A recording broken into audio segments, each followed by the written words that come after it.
ገብቶሻ እኔ ይሄን ንብረት ካጣው አንቺን ብትሆኚ ወንድሞችሽ በህይወት አትኖሩም። ገባሽ?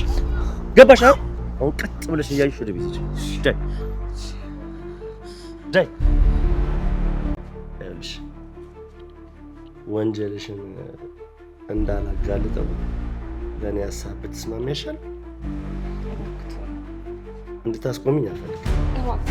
እባክህ ትሆኚ እልሽ እንድታስቆሚኝ አልፈልግም። ገባሽ? ሰምተሽኛል? እልሽ እስኪ አለበለዚያ የፈራሽው ነገር ገባሽ? እሱ አንቺን የሚመለከት ጉዳይ አይደለም። እሺ ቆይ ምን አባሽ ልትሰሪ ነው? ዘይድሽ እቃ ልፈልግ ሲሄድ በቃ አስፈራራኝና ከዛ ለቀኩት። ጭራሽ አፍሽን ሞልተሽ ታወራለሽ።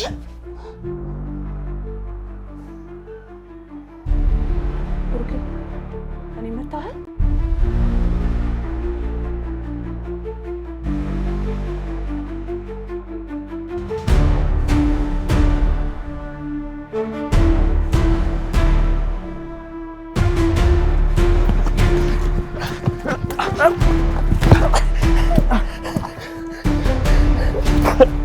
ታመልጥ መስሎ ነበር።